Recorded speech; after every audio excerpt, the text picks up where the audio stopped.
Buenos días chicos, para la clase de hoy, pues la clase de hoy es de mampostería estructural. Eh, Estoy continuando con digamos que con lo que veníamos trabajando anteriormente. Bien, entonces para la aplicación de nuestra clase hoy vamos a empezar con cimentaciones y a ver una parte de elementos de confinamiento, de columnetas o columnas, para este caso, o para el caso en el que estamos trabajando. Bien, voy a adelantarme aquí un poquito en las diapositivas y les muestro. Esta es mm, esta es la vivienda arquitectónica. ¿Sí? Se presentan, digamos que, no sé si en las clases anteriores la habíamos mostrado o habíamos entrado directamente a los muros. Si no lo habíamos mostrado, pues aquí la estamos mostrando. Esta es una planta, es una vivienda ¿de qué? De dos plantas, ¿sí? Planta arquitectónica del primer piso, este es el segundo piso. Entonces vamos a ver cómo funciona, cómo se realizó, cómo se pensó. La altura libre de los pisos es 2,70 y el área de la vivienda son 85 metros cuadrados sumando los dos pisos. Aquí nos muestran lo que está en azulito, son muros estructurales, los rojos son muros no estructurales. Eh, y los otros son proyecciones de los pisos a otro piso. Mm, ya nosotros en las clases pasadas o en la parte del uso pasado habíamos diferenciado que eran muros de carga, que eran muros que no fueran de carga, y aparte de eso habíamos revisado que que la estructura tuviese simetría y la cantidad de muros que se debía llevar, también el mampuesto que íbamos a utilizar y la que y la mezcla o el mortero que también pensábamos utilizar. Entonces, vamos a hablar de cimentaciones, vamos a revisar cuáles son las cimentaciones. Entonces, vamos a leer y digamos que primero leemos lo que dice la norma, que es lo que está en las diapositivas, y de inmediato pasamos a explicar con mis palabras para clarificar las dudas. Entonces, investigación mínima. En todos los casos deben cumplir los siguientes requerimientos mínimos, los cuales deben quedar consignados en un memorial de responsabilidad suscrito por el profesional responsable de la licencia de construcción. Verificar el comportamiento de casas similares en las zonas aledañas, constatando que no solo se presenten asentamientos diferenciales, agrietamientos, pérdida de verticalidad, comprensibilidad excesiva, expansibilidad de intermedia a alta, colapsabilidad, etcétera, que permita concluir que el comportamiento de las casas similares ha sido el adecuado. Eso es simple, nosotros tenemos que ir allá, ver donde vayamos a construir esta vivienda, mirar si los vecinos tienen problemas de fisuras, si el suelo se está moviendo, bueno, todo ese tipo de cosas que en palabras técnicas es lo que acaba de escribir el punto A.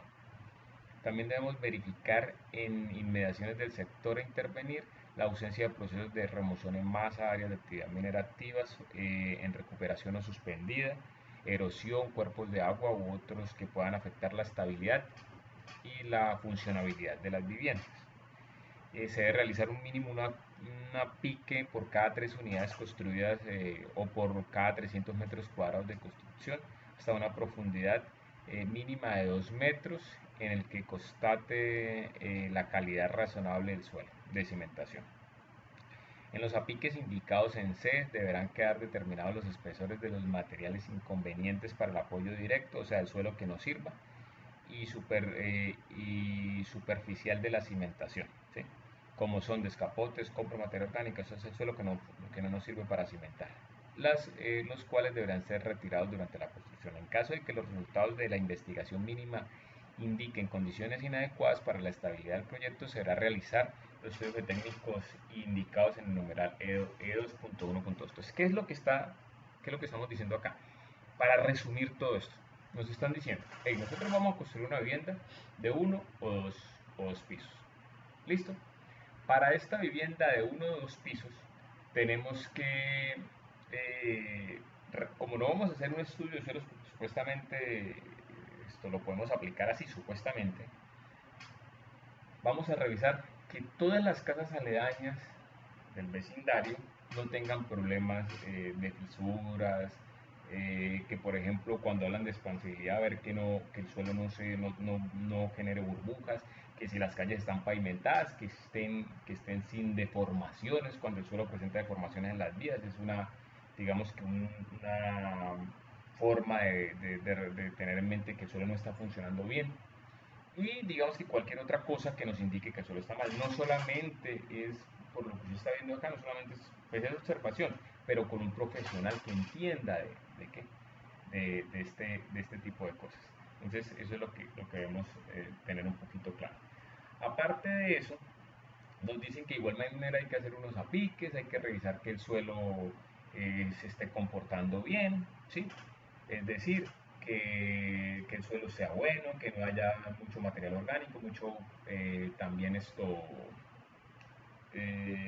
relleno, ¿sí? Todas esas cosas pues las sabe un ingeniero con experiencia, entonces ahí sí hay que tener una persona. Si todo eso cumple, si todo está bien y si se logra encontrar el suelo de soporte ideal, y que indique que no ha habido problema en las otras viviendas, pues ahí seguimos, ¿sí? Y ahí identificamos la profundidad de cimentación.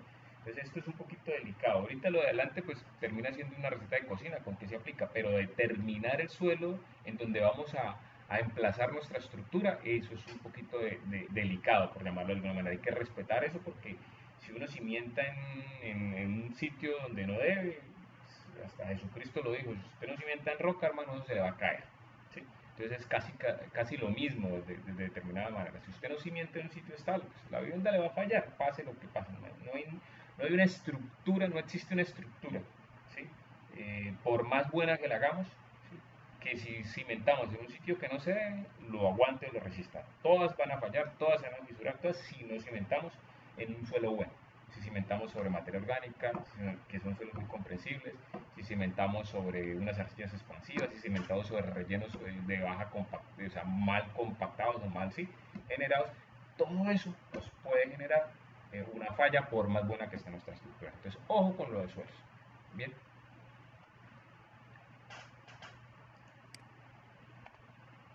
Entonces, ¿qué nos dicen acá? Se debe realizar un estudio técnico que cumplan, si acaso se requiere estudio de suelos. Bueno, se debe realizar estudios técnicos, perdón, que cumplan el título H de reglamento en los siguientes casos. Entonces, digamos que esto que nos está describiendo la norma nos dice que las condiciones para no hacer estudios suelos tienen que ser ideales, tiene que estar planito, tiene que verse bien, no tener relleno, no tener material orgánico, un montón de cosas para que usted se evite eso. Si no, le toca hacer estudios suelos. Casi que con tantas limitaciones nos está marcando que en un 90% de las veces, 95% de las veces hay que hacer estudios suelos. Entonces, ¿cuáles son las limitantes para tener que hacer un estudio de suelos obligados? Suelos que presenten estabilidad lateral, suelos con pendientes superiores a 30 grados, suelos con comprensabilidad excesiva, suelos con expansibilidad intermedia alta, suelos que presenten colapsabilidad, zonas que presenten procesos de remoción en masa para actividad minera, recuperación o suspender. Pero es que muchas de estas cosas solo se saben si usted hace un análisis de laboratorio. Entonces casi que nos está marcando la norma que por más de que la receta de cocina que hagamos para hacer las viviendas, la parte estructural de la vivienda de unos pisos, el estudio suelo sí es necesario. Con respecto a la limpieza del terreno, nos están diciendo que pues, obviamente se debe limpiar el terreno y hay que quitar todo el material orgánico. Eso es limpieza y descapote, eso lo saben ustedes. Se deben realizar drenajes necesarios y todo ese tipo de cosas que tienen que ver con el manejo de aguas lluvias, del lote como tal probablemente dicho. Otra cosa es el diseño interno, ¿sí? De aguas lluvias de la vivienda. Bien, esto ya lo habíamos visto ahorita. Es una vivienda de 85 metros cuadrados. Es una planta arquitectónica del primer piso y planta arquitectónica del segundo piso. Por si alguien no la tenía, para que sepan cómo se está manejando o qué vale es el ejercicio que estamos manejando. Tomando la planta del primer piso, bueno, se extraen los muros estructurales y los no estructurales. Ahí tenemos, ¿sí? Los rojitos son los no estructurales, los azules son los muros estructurales, planta estructural del primer piso, porque como estamos hablando de cimentación, pues nosotros cimentamos en los muros que veamos en el primer piso, que generalmente en el segundo piso hay menos muros estructurales. Bien, vamos a ver qué nos dice la norma y cómo lo estamos aplicando. Si lo que vamos a tratar de hacer es aquí leer lo que nos dice la norma, explicarlo un poquito y de una vez aplicarlo a nuestro ejercicio. Entonces, la cimentación para sistemas estructurales de muros de carga, la cimentación debe ser corrida. Listo, perfecto. ¿Qué significa que debe ser corrida?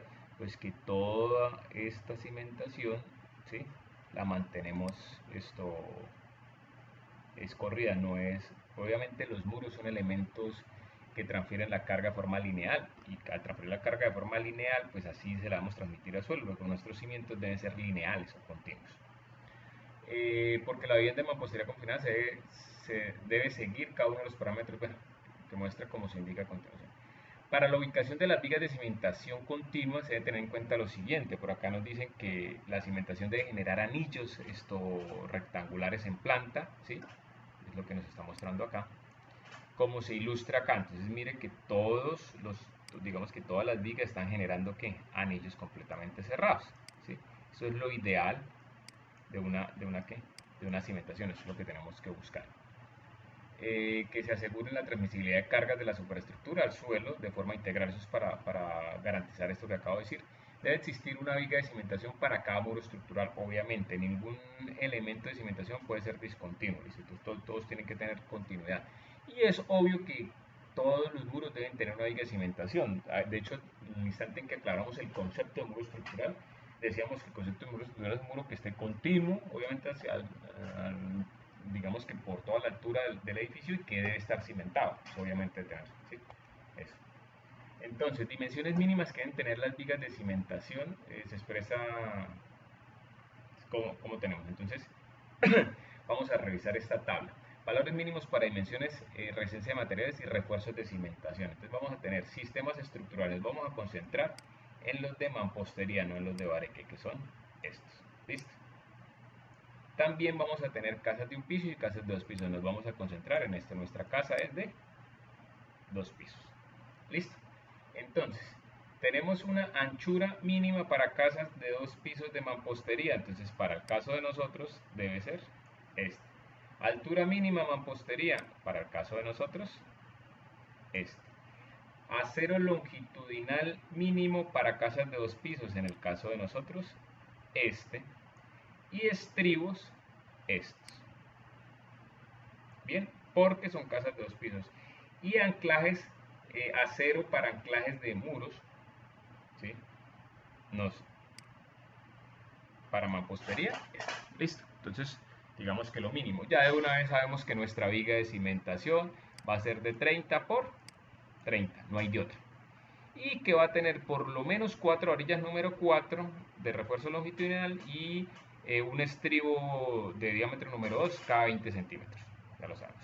Que las 4 varillas deben ser por lo menos de 420 megapascales y que los estribos pueden ser, ¿sí?, de 240 megapascales, pero pues, sí, bueno, sí, como lo venden, ¿no? Algunas veces lo venden de 420, si es número 2, algunas veces de 240, y creo que también se consigue de 420. Entonces no importa, como es lo mínimo 240, pues se consigue 420, no importa el refuerzo número 2. Y la resistencia mínima para todo es de 17 megapascales. Listo. Entonces aquí pues se describe que nuestras dimensiones son de 30 por 30 aquí abajo. Bien. Entonces, ¿qué nos dice ahí? Que en la planta estructural, bien, aquí miremos la siguiente diapositiva, primero porque esta es la aplicación y en la siguiente está la explicación. Configuración en planta. Si uno de los anillos del sistema de cimentación tiene una relación largo sobre ancho mayor a 2, o si sus dimensiones interiores son mayores a 4 metros, debe construirse una viga intermedia de cimentación. Así no sirva de apoyo en ninguno de los muros, en cuyo caso sus dimensiones mínimas pueden ser de 20 por 20 centímetros. La intersección de los elementos de cimentación debe ser monolítica y los refuerzos deben anclarse con ganchos estándar de 90 grados, como se muestra en la figura, en la cara superior del elemento transversal terminal, como se muestra en la figura. ¿Listo? Entonces, ¿qué quiere decir? Por ejemplo, si este señor por acá mide más de ¿qué?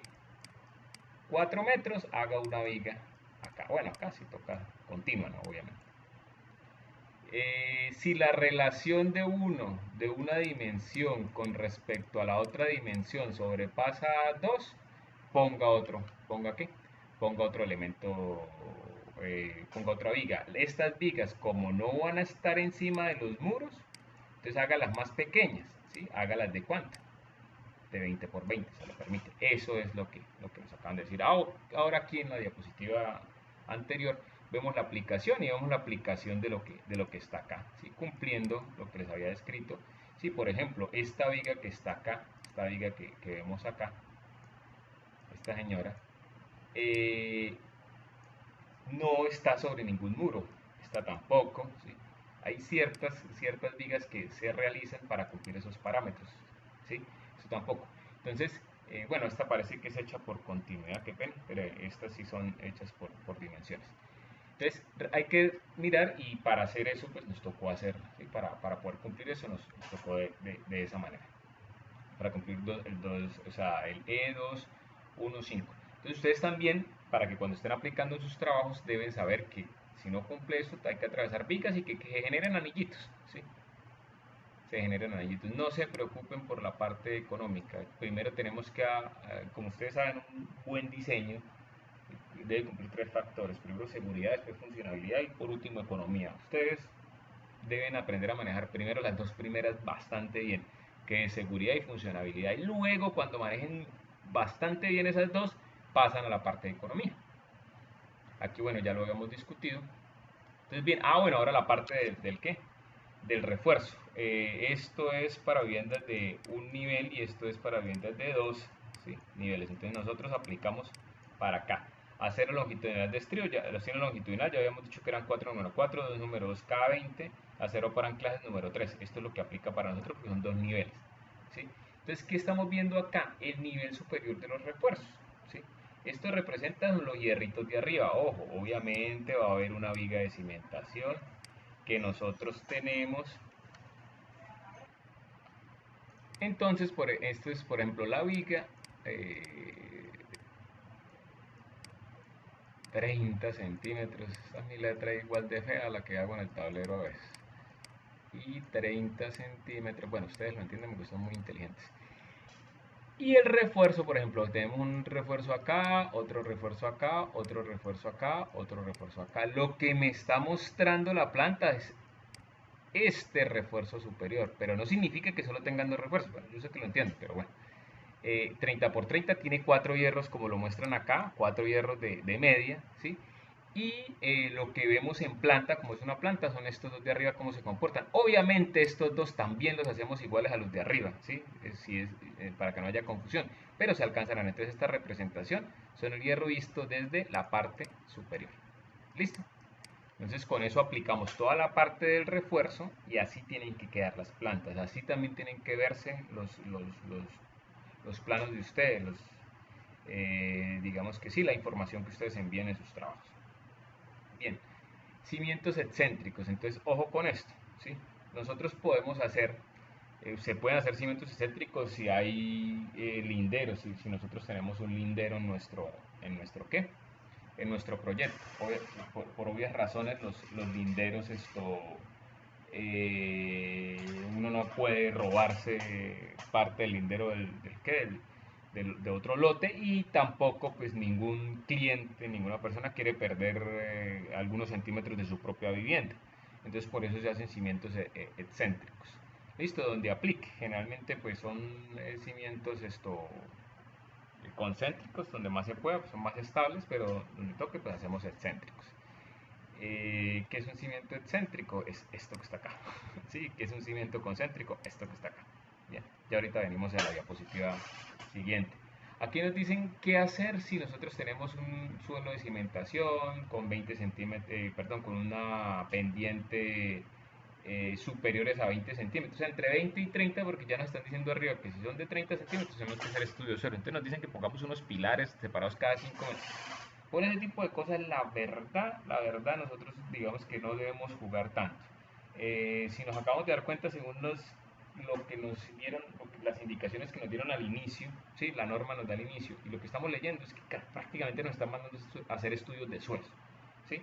La vivienda como tal estructuralmente sí la podemos hacer de esta manera, nos queda como hecho, por eso lo estamos trabajando así, pero la parte de suelos es muy delicada. Consejo, hagamos estudios de suelos. Esto es una aplicación, por si acaso tenemos unas pendientes mayores a 20%, entre 20 y 30%, ahí nos dicen que pilares pongamos, 5 metros de distanciamiento, que en las esquinas y la canastica solamente va, o el refuerzo solamente va en los primeros 50 centímetros, sí, por lo menos en los primeros 50 centímetros del pilar. Pero bueno, esas son cosas que vuelvo y les repito, no es bueno aplicarlas sin tener un geotecnista que nos las avale, por llamarlo de alguna manera. Bien, Sobrecimientos, chicos, ojo con los sobrecimientos. Entonces, le damos un momentico y le que y le y le y que y aclaramos. Bueno, el nivel superior, en el nivel inferior de las vigas de cimentación deberá estar a una profundidad mínima de 50 centímetros por debajo del nivel de acabado del piso. Debe construirse hasta ahora nos habían hablado de una viga, entonces si nos dicen que tenemos 50 centímetros y si encontramos un un suelo de 50 centímetros, teóricamente podemos poner directamente la viga, ¿sí? Una viga sobre cimiento, y el sobrecimiento que es un muro encima de la viga. Debe construirse sobre ellas un sobrecimiento que pueda fabricarse con mampostería confinada, con reforzada, bueno, con un montón de cosas. Nosotros con la misma tipo de mampostería con la que somos, que es mampostería confinada. Y ahí están las excepciones, cómo se debe hacer. También dice que de acuerdo con los requerimientos. Bien, el sobrecimiento, que el sobrecimiento mínimo esto sobresalga 8 milímetros, ¿sí? Del piso terminado, suelo terminado. El sobrecimiento debe anclarse debidamente a la cimentación mediante barras de refuerzo. Eh, Acuérdense de las barras de anclajes que nos hablaban anteriormente. Los sobrecimientos en mampostería deben rematarse con vigas de amarre que garanticen conformación de un diafragma a nivel de contrapiso. Estructuras de acuerdo con lo establecido en la norma. De allí en adelante se construyen los entrepisos. Entonces, ¿qué es lo que me está diciendo? ¿Sí? ¿Qué es lo que me está diciendo esto? Que nosotros vamos a tener una viga de cimentación, un sobrecimiento, listo, con las dimensiones, pero que si el sobrecimiento lo hacemos con muros confinados, que es como lo tenemos que hacer, esto va rematado con una viga. Esto va rematado con una viga. Listo. Entonces aquí tenemos que fundir una ¿qué? Una viga para confinar ese, ¿sí? Para confinar ese sobrecimiento. Aquí va una ¿qué? Una viga. Listo. Que aparte de esto, el sobrecimiento incluido con la viga debe sobresalir por lo menos 8 centímetros, ¿sí? ¿Del qué? Del suelo o de la placa de contrapiso, ¿sí? De la placa de contrapiso que está acá, ¿sí? Y obviamente esto debe estar anclado acá. Listo, eso es lo que nos dice, lo que nos dijo todo esto que estamos leyendo. Esto es un cimiento concéntrico, esto es un cimiento excéntrico. Ahora, ¿por qué nos aparece? Hasta ahora que no nos habla de ciclopio, nos habla de vigas y tenemos 50 centímetros. Aquí tenemos la viga solita si llegáramos a tener un suelo competente acá. Ahora, ¿por qué nos aparece esta dimensión? Porque cuando no encontramos solo 50 centímetros, sino se nos fue por debajo de 70 centímetros y esto se nos agrandó, ¿sí? ¿Qué tenemos que hacer? Bueno, colocar la profundidad del estrato de suelo competente. Bueno, si encontramos un estrato mayor, a profundidad mayor a 70 centímetros, puede reducirse la altura del sobrecimiento colocando la viga de cimentación sobre un relleno de concreto ciclopio. Este relleno debe tener una altura mínima de 300, ¿sí? Perdón, una anchura mínima de 300, una altura mínima de 200 para la elaboración de concreto ciclopio se deben utilizar materiales petro tamaño máximo igual a la mitad de la anchura del relleno, pero sin exceder 250 milímetros o 25 centímetros. El volumen ocupado por este agregado no debe ser superior al 40% del volumen total del relleno en ciclopio. El resto del volumen debe rellenarse en concreto de la misma manera, en la mejor calidad. Eso es un concreto más o menos de 60-40. Esto es lo que nos están pidiendo acá. ¿Qué hacemos nosotros entonces? Ojo con esto, así nos dicen que 30 por 30, pues que si nosotros tenemos una viga de 30 por 30 no utilicemos un ciclopio del mismo ancho, ¿sí? De la viga. Digamos que por estabilidad y por funcionabilidad, eso no, aquí no lo permiten, pero no lo hagamos, ¿sí? Nosotros tenemos nuestra viga, ¿sí? Listo. Nosotros tenemos una profundidad mayor a 50. Asuma que tienen para sus trabajos también por lo menos una profundidad de 1,20. Vamos a tener una viga, vamos a tener un sobrecimiento, ¿sí? Después del sobrecimiento hay que rematar con viga, bueno, lo que hicimos ahorita. Y para el ciclopio, si tienen la viga de 30 por 30, extiéndanse 10 centímetros a cada lado de la viga y ahí sí salen un ciclopio. Y un ciclopio por lo menos de 30 centímetros, 40 centímetros. ¿Sí? Entonces va a quedar de 50 por 30, 50 por 40 y cumplen el resto de requerimientos. Entonces la cimentación va a quedar muy similar a esta, muy similar obviamente a esta si estamos en ¿qué? En un lindero, ¿sí? O bueno, y en 3D pues vemos esto. Entonces esto es la cimentación que vamos a obtener. Asuman ustedes que la profundidad, o sea que el suelo portante de ustedes, bueno, lo van a encontrar a un metro. Un metro está bien. No, a 1,20 para que sea más. 1,20 ahí. Partiendo de eso, miren a ver cómo generan ustedes su cimentación, obviamente teniendo en cuenta estas cosas de las que estamos hablando. Elementos de confinamiento de mampostería confinada. Bien, con esto, con esta parte, vamos a hablar de las columnas por ahora. ¿Sí? Aquí hablamos de forma general, nos van a hablar de vigas y columnas, pero en la clase de hoy la vamos a trabajar hasta las columnas o columnetas. ¿Listo? Para que ustedes avancen hasta ahí en sus respectivos trabajos. Entonces, en las edificaciones de 1 y 2 pisos que se construyan siguiendo los requerimientos del presente título o reglamento, los muros estructurales o muros de mampostería confinada deben seguir las disposiciones establecidas de este capítulo para los elementos de confinamiento, columnas, vigas y vigacintas, las cuales corresponden a un procedimiento de diseño empírico. En caso de que se desee realizar variaciones con respecto a lo requerido aquí, la totalidad del diseño debe realizarse según el título del reglamento. Eso está muy claro. Entonces debemos que seguir por lo menos lo mínimo, o sea, tenemos que seguir el 100% de las cosas acá. Si variamos algo, ya nos tenemos que ir a diseño de muros confinados con título de... Yo hablé de eso en clase, ¿sí? Que ya es un diseño analítico. Bien, materiales. Especificaciones mínimas. Las siguientes son especificaciones mínimas establecidas para los materiales de construcción de elementos de confinamiento. Entonces el concreto por lo menos debe tener una resistencia a los 28 días igual o superior a 17.5 megapascales.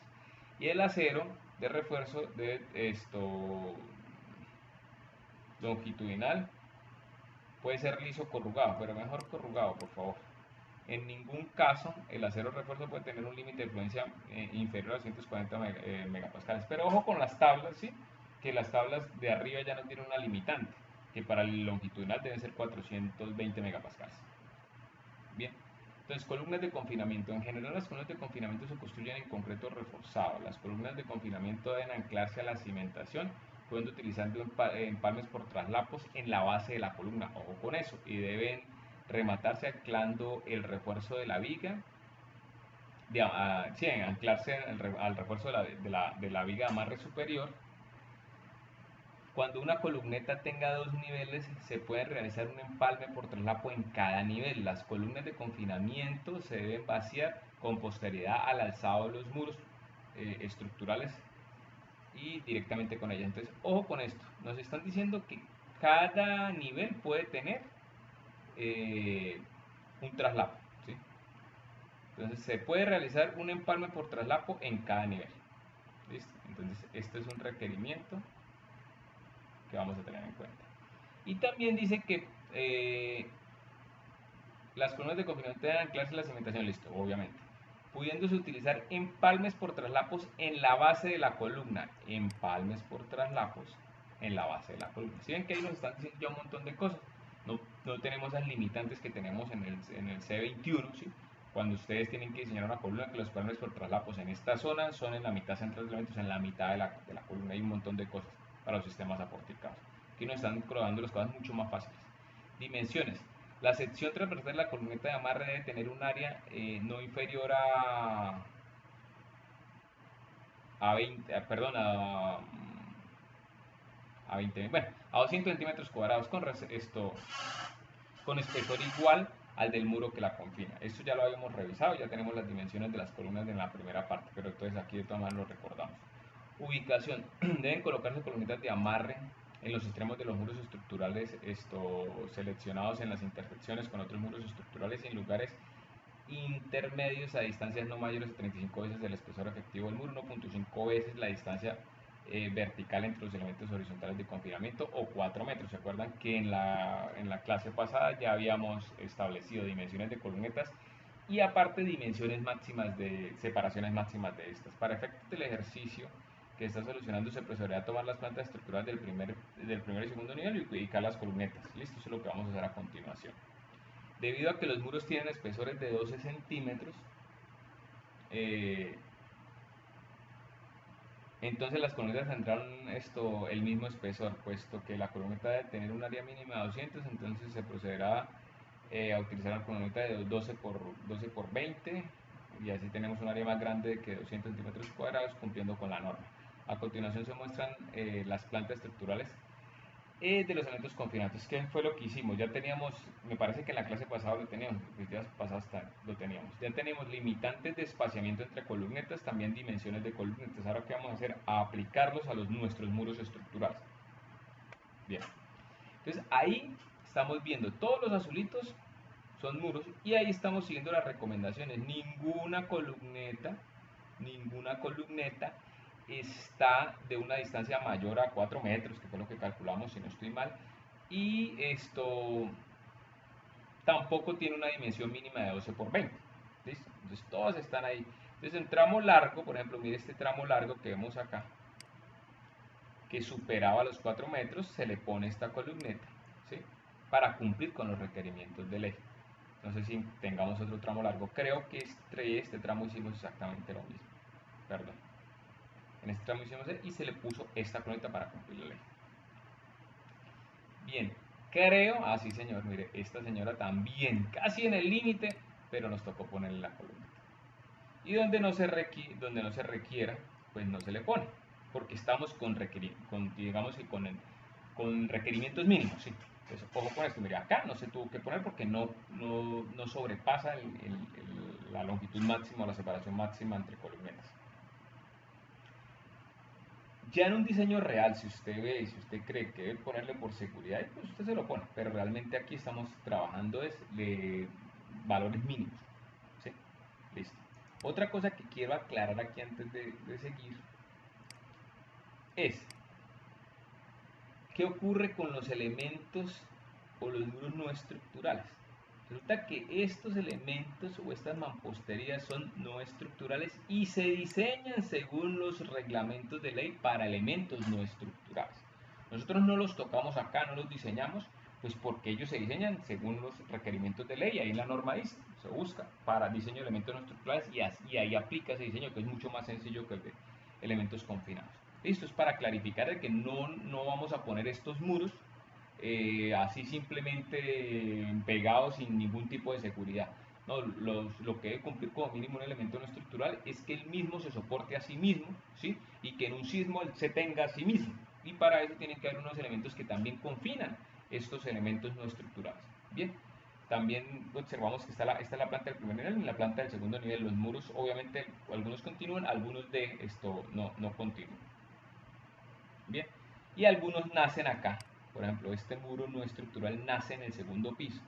¿Sí? Es no estructural y se debe diseñar como elemento no estructural que soporte su propio peso y que en un sismo el solito soporte ese sismo y no se vaya a caer. Por eso hay elementos internos acá o refuerzos dentro de estos elementos que no hacen parte del sistema de resistencia sísmica, pero tienen su propio diseño. ¿Listo? Pero no son objeto de este curso, por llamarlo de alguna manera, pero se debe clarificar para que no haya confusión en el trabajo o en una eventual aplicación profesional de esta metodología. Bien, entonces esto también vamos a aclarar otro detalle, pues ustedes con esto pues pueden ir avanzando ubicando columnetas, ya saben los refuerzos, pero vamos a aclarar una cosa por si acaso ustedes tienen una ventana, ¿sí? Entonces leamos y creo que aquí está bastante claro, pero leámoslo y lo explicamos. Bien, entonces se deben tener en cuenta para la ubicación de columnetas de confinamiento, aparte de lo ya considerado según la NSR, es cuando un muro se tenga aberturas tales como ventanas, puertas, es decir, cuando tengan muros con aberturas, se deben confinar con columnetas a ambos lados de la abertura, con el fin de que la parte del muro que no tenga abertura se pueda considerar como un muro estructural. ¿Sí? Si yo no confino eso, no puedo considerar, si yo no confino donde está el hueco, no puedo considerar lo que no tenga hueco como muro estructural. Me toca considerar que todo es un muro no estructural y no lo puedo poner dentro de la sumatoria de nuestros muros. Con el fin de que la parte del muro que tenga aberturas pueda ser considerado como estructural. Que no tenga aberturas puede ser considerado como estructural. Un ejemplo de lo anterior es lo que sucede en el ejercicio que se está desarrollando en el piso 2, ¿sí? Y en el eje 6 entre ejes E y F.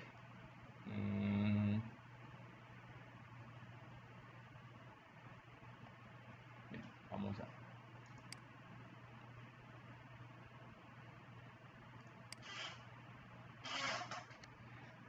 Bien, nos decía que en el eje 2, o sea, en este eje, y en el eje 6, entre ejes F y S, si no estoy mal, o sea, se refieren a esta ventana y a esta ventana.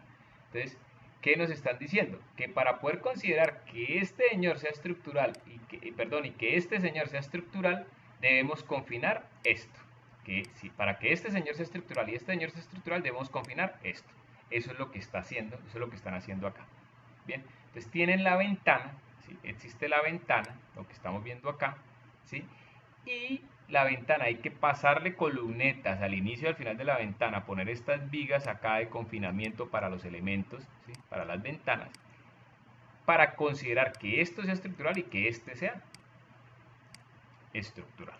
Bien, yo creo que con eso clarificamos bien, ¿sí? Por si acaso ustedes tienen puertas, ventanas y tenían como esa confusión desde si considero toda la longitud del muro o hasta dónde la considero. Ya saben qué deben hacer para qué parte del muro se puede considerar estructural. Por último, refuerzo mínimo de las columnetas, pues ya sabíamos que ya habíamos discutido que deben ser por lo menos 4 barras número 4, si no estoy mal, porque son 2 pisos. Refuerzo transversal debe ser utilizado como mínimo número 2 cada 20 centímetros. Los primeros 6 estrios deben ser, bueno, esto no lo habíamos leído, los primeros 6 estrios deben estar espaciados 10 centímetros en las zonas adyacentes a los elementos estructurales de amarre. O sea, todo debe quedar esto más o confinado, también un poquito confinado cerca a las conexiones o a las uniones vigas, columnetas. Teniendo en cuenta lo anterior, lo expuesto por todas las columnetas de confinamiento, para la estructura se pueden utilizar, utilizando ejemplos iguales, se procederá a hacer un despiece tipo. Entonces, aquí, ¿qué observamos? Observamos que las dimensiones mínimas de la columneta es de 12 por 20, que el refuerzo mínimo para columnetas es diferente que en las vigas de cimentación. Obviamente las vigas de cimentación eran 4 número 4, aquí son 4 número 3 por lo mínimo, ¿sí? Entonces aquí tenemos, o 3 número 4, ¿sí? Entonces aquí tenemos las 4 de 3 octavos, los estribos de un cuarto son 41 si sumamos toda la estructura. Que vemos que cerca a los nudos vamos a tener 6 estribos separados 10 centímetros, ¿sí? Y que en intermedio de estos vamos a tener separaciones de 20 centímetros. Eso es lo que nos marca la ley y así nosotros lo hicimos. Está para este despiece. Hay una cosa, chicos, que quiero tratar de dibujar acá porque nos lo permite la ley si ustedes lo quieren hacer o si lo quieren hacer en el futuro. Voy a tratar de hacer el dibujo acá. Ustedes saben que esto no es muy fuerte, es un poquito difícil con esto acá. Digamos que esta es nuestra columneta, ¿sí? Con su respectiva viga de cimentación y aquí con su ciclón. Pues. Listo. Bien. El refuerzo que nos dijeron que se permite hacer traslapos, entonces también está permitido hacer esto. Que el refuerzo esté hasta acá por lo menos y que de aquí para acá se genere el otro refuerzo y miren el traslapo se haga acá. Bueno, ya me tiré el dibujo, pero espero que lo estén entendiendo. Y el traslapo por acá. Entonces se permite que el traslapo esté en esta zona. Eso se permite. Yo puedo hacer un refuerzo de aquí hasta acá, pongo un refuerzo y el otro lo pongo de aquí hasta acá y hago el traslapo. Listo, eso fue lo que vimos, lo que leímos anteriormente. Acá no se hizo, es preferible poner una varilla, bueno, aquí pusimos una varilla de 620, listo, pusimos por encima de toda la seguridad. Pero digamos que en la parte constructiva ustedes pueden hacer esa variación y pueden aplicar esto porque lo permite, lo anotan ahí, lo dicen, eso lo permite la ley, lo vamos a hacer. Y no tenemos ningún problema porque lo permite la ley, lo acabamos de leer, de hecho. Listo, chicos, muchísimas gracias por la atención. Un placer, espero que todos se encuentren bien.